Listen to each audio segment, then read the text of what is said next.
Here's the thing.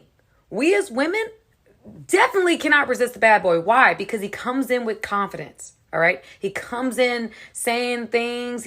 You could tell he has an air of understanding women to a certain extent. He speaks womenese. That's what I call it. He's familiar with women, and you can tell by his demeanor that he's not just talking to you. Okay. He's got a roster, and women like men that are desired by other women. I don't care what a woman says. If a man is desired by other women, he's automatically more attractive. Let's be real. Also, bad boys have the air of being able to protect, like they're going to fight, that they're going to be able to, if something was to go down, they got your back. They're going to be able to make sure that you are safe. There's a sense of safety that a woman feels. And lastly, bad boys are not stunting you. Okay. You know, they've got other women, and that is what makes them more appealing. They're not tripping on you. If they lose you, they got others. What up, team? Another beautiful day. Strolling through TikTok, found a young lady here giving us some truth bombs. Finally, one of the ladies is coming on here giving us some truth, right? Why they select the bad boy. Now, a lot of her points are valid. You know, a lot of them are just based on, you know, a woman's biology and how they select mates. You know, they want somebody who will protect. You know, so I understand how the archetype of the bad boy works for them, right? But it's a short-term strategy, and we all know this, right? A woman wants a man who is pre-selected, meaning a woman wants to know that other women desire this man.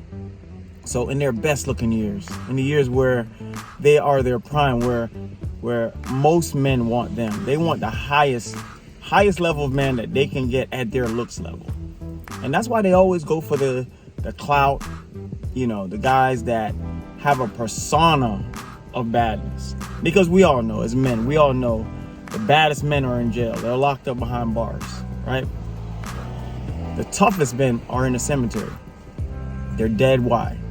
Because they have to prove themselves. In the male universe, we know that there's an underlying threat of violence when you declare that you're the baddest SOB in town. You know, you have to show brute force or aggression. And most men know that. So that's why we can get together and have a chain of command and a hierarchy. It exists amongst men. But with women, they sit there at the finish line. They want to wait to see who is the toughest, who's the baddest, who's the richest, who's the tallest, who's the best looking. And that's how they make their mate selection. But it's a short-term strategy, right? Because at the end of the day, when these men have all these options and these women get used up, you know who they come running to? A lot of guys would say they run to the beta males or the nice guys.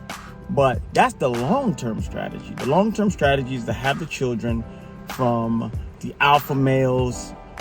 I really don't like these terms, but anyways, they want to have all the children from the alpha males, and they want to have the nice guys, the guys that ain't going nowhere.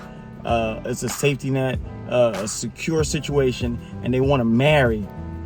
They want to marry these men, all right? But understand how these women make these selections, fellas. You know, I'm glad that somebody's out here and they're telling us some truth, right? Because a persona is a persona, right? Based on how you dress is how these women perceive you. And it's based on their perception. It's not reality, right? So if somebody's dressed like a thug, they got their hat backwards, they're wearing certain jewelry, certain clothes, gold teeth, all these things are indicators to a woman that this is a bad boy. You know, that's why they call him an F boy, because they dress a certain way, right? For those of you that are older, you're not going to see some tough guy dressing like Steve Urkel. You're not going to see some nerd dressing like a thug. So women make their selection just based on how they feel individually about the guy. But, you know, take this and let's learn from it. Let these ladies continue to choose the bad boy. And, you know, what I would tell you is leave them alone once they have those children. But anyways, love to hear your thoughts. Leave it in the comments. See you guys on the next one. Peace.